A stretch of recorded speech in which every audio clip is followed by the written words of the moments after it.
Bonsoir à toutes et à tous, soyez les bienvenus pour le journal du 16 décembre et au programme du 18h. Dans le pays des herbiers, un collectif d'habitants a installé des panneaux solaires sur des logements privés. Les toits publics sont aussi mis à contribution.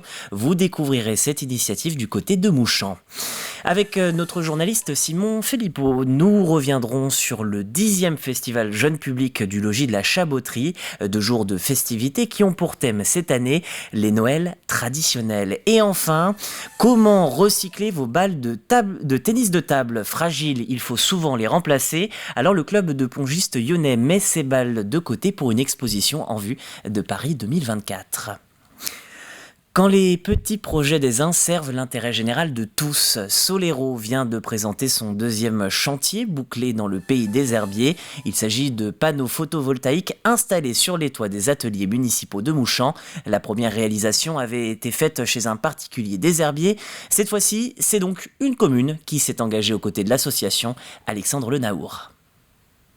Paul Vieille, vous êtes président de Solero Pays des Herbiers. Racontez-nous, c'est une initiative citoyenne à la base. Oui, donc en 2019, les habitants des 8 communes du territoire des Herbiers ont décidé de se constituer en association et de participer à la transition énergétique. À l'époque, c'était principalement, et ça le reste de toute façon, pour le réchauffement climatique, il faut arriver à se passer le plus vite possible des énergies fossiles.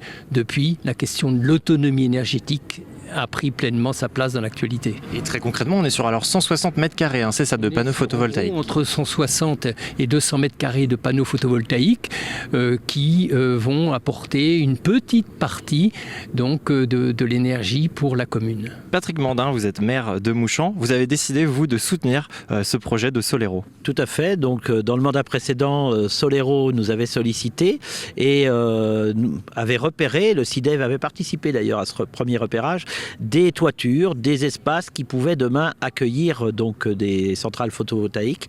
Et la commune de Mouchamps a fait le choix d'investir et de de renforcer notre charpente, de refaire notre toiture aussi en tôle pour permettre d'accueillir les panneaux donc proposés par Solero Cowatt. On a investi près de 20 000 euros pour justement ce renforcement de charpente et permettre cette production d'électricité sur notre bâtiment des services techniques. Ça, c'est l'un des projets de Solero. Et Monsieur Vieille, il y a aussi un autre projet qui va arriver pour 2023. Peut-être en quelques mots, vous pouvez nous en parler? Oui, en 2023, le bailleur social Vendée Logement nous a mis à disposition la MARPA de Vendrennes pour un projet encore plus important que celui-ci, qui n'est pas encore financé. Donc, on espère qu'on va avoir de nouvelles personnes qui vont pouvoir décider d'investir sur ces projets citoyens. On est bien sur un investissement, on n'est pas sur des dons, on est sur, on a une société de projet et c'est ce qui est proposé donc aux habitants du territoire, c'est de prendre des actions finalement dans ces projets divers. Très bien, merci à tous les deux. On a bien compris qu'il s'agissait bien d'une initiative citoyenne avec plus de 12 000 euros qui ont été récoltés pour ce projet de centrale solaire. Un mot des budgets primitifs 2023, c'est en ce moment même que les collectivités locales se réunissent. Côté région, le vote vient d'avoir lieu. Le budget atteint un peu plus de 2 millions d'euros, en légère hausse. Côté vendéen, le vote vient de statuer sur un budget de 907 millions. Un chiffre là aussi en hausse d'environ 33 millions par rapport à l'exercice 2022. Parmi les priorités pour cette nouvelle année, la culture, grâce à un volet promouvoir l'identité vendéenne. On tient à animer davantage notre réseau de sites départementaux. La Vendée est un département un peu unique en la matière puisqu'on possède 7 sites départementaux, 2 sites naturels. Et ces sites-là, on les fait vivre et on les fait vivre dans la proximité. Ça veut dire que chaque Vendéen se trouve grosso modo à peu près une demi-heure maximum d'un site départemental. Des sites qu'on anime pour l'été, en cette période de fin d'année, notamment pour la période de Noël. Et on continue à miser à la fois pour animer ces sites-là et aussi pour permettre de façon permanente de réinvestir sur des sites qui, malgré tout, ont été aménagés il y a une vingtaine d'années. La grippe aviaire s'est invitée dans les discussions du budget. 50 nouveaux foyers détectés depuis le 1er décembre. Au total, 84 exploitations ont été touchées entre le 1er octobre et le 14 décembre. Alors, Alain Leboeuf a adressé au nom du conseil départemental une lettre, ou plutôt un cri d'alarme au ministre de l'Agriculture, Marc Fesneau. Le président du conseil demande au ministère de devenir un département test dans le cadre, je cite, d'une politique de vaccination qui devra être soutenue financièrement et logistiquement par l'État. Dans le même temps, la préfecture a mis à jour sa carte des restrictions. Tout mouvement est interdit dans les zones rouges écarlates d'une aire de 3 km.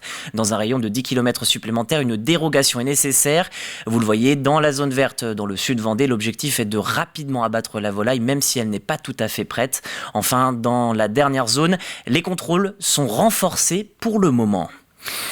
La Chaboterie est en plein rodage pour le 10e festival Jeune Public. Le logis ouvre ses portes pour 2 jours de festivités ce week-end. Le thème cette année, les Noëls traditionnels. Parmi les animations, une patinoire, un petit train, des manèges mais aussi des spectacles. Une dizaine de représentations différentes, dont celle de Corentin Stemler, également connu pour son travail au Haras de la Vendée. Le reportage Simon Filippo. Le potage! Le potage! Mais j'adore ça! À la bonne heure, profitez-en pendant qu'il est encore chaud! Plus que quelques heures pour les comédiens dirigés par Corentin Stemler afin de répéter les 2 spectacles qui seront présentés ce week-end, avec pour thème Noël, bien évidemment, mais aussi l'histoire de la Chaboterie et de la Vendée. Alors, le premier spectacle qu'on va jouer pendant la journée s'appelle Noël aux chandelles. C'est une comédie qui se passe le soir de Noël, dans l'ambiance de Noël, et qui du coup se rattache au thème des Noëls traditionnels de ce festival Jeune Public. Et puis le spectacle nocturne, lui, est inspiré du Grand Hiver, qui est un spectacle que je joue au Haras de la Vendée en janvier. Et puis ça raconte en fait une histoire, un soir de Noël aussi, mais pendant les guerres de Vendée. Donc c'est un grand spectacle nocturne avec un feu d'artifice de Jacques Couturier Organisation. Ces dernières répétitions sur le site des représentations sont aussi l'occasion pour les comédiens de s'approprier le décor pour la première fois. Des comédiens qui n'avaient jamais travaillé ensemble et qui doivent s'adapter à 2 manières de jouer différentes. Le spectacle de jour, on a un texte qu'on joue, qu'on interprète avec des dialogues, alors que le spectacle de nuit, c'est une bande-son. Donc c'est deux spectacles avec des thèmes, des ambiances très très différentes. L'un est vraiment une comédie pure, du vaudeville. En fait, ça fait partie de notre métier, toujours, on est toujours sur 2-3 projets en même temps. Donc c'est assez habituel de jouer des choses différentes. Il suffit de fermer le placard et puis d'en ouvrir un autre. On ouvre des cases dans notre cerveau et puis ça se passe très bien. Plusieurs représentations sont prévues samedi et dimanche à l'occasion du 10e festival Jeune Public, une occasion d'être transporté par la féerie de Noël au logis de la Chaboterie.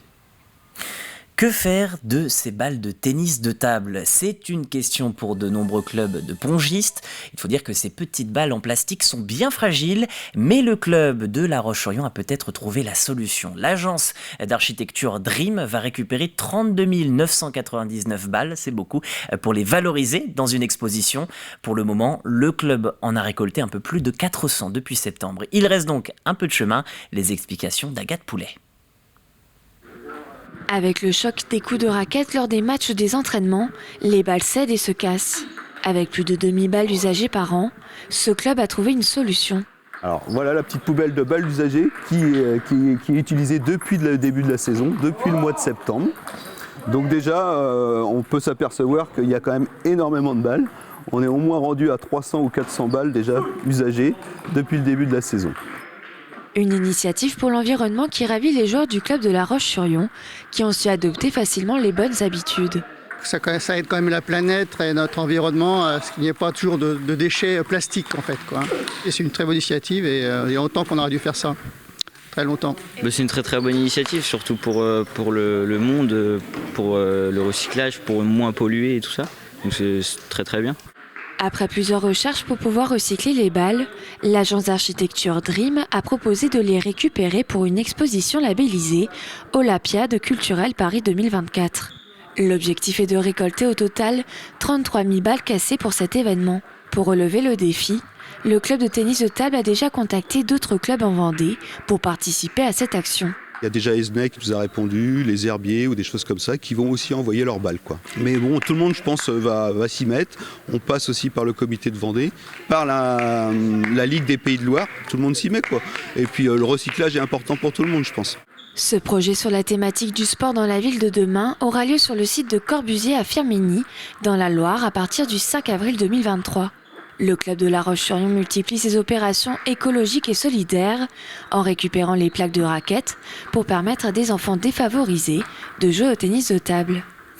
Et puis, petite nouvelle insolite, pour terminer ce journal, la ville de Challans vient d'ouvrir un espace canin au parc de la Coussaudière. Là-bas, vos compagnons à quatre pattes ne sont pas tenus en laisse. Une belle initiative pour faire se rencontrer maîtres et animaux. L'accès est libre et gratuit, exception faite pour les chiens de catégorie 1 et 2. Suite à la demande de quelques propriétaires canins du quartier résidentiel ici. Et nous avons donc réalisé une réunion de quartier fin mars 2022. Et suite à cette réunion de quartier, nous avons décidé d'expérimenter le parc à chiens pour quelques mois. Ce qui sera déterminant, ça sera tout d'abord la propreté du parc, s'il reste propre, s'il n'y a pas de déjection canine qui reste sur le sol, voilà.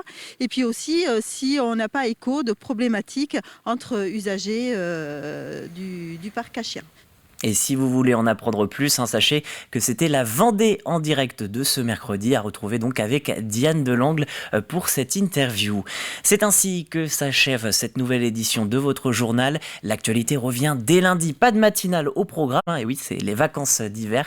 En revanche, bien sûr, vous aurez l'information dès 12h30. Vous retrouverez là encore Diane Delangle. Je vous souhaite une très bonne journée, un bon week-end et des bonnes vacances si vous en prenez.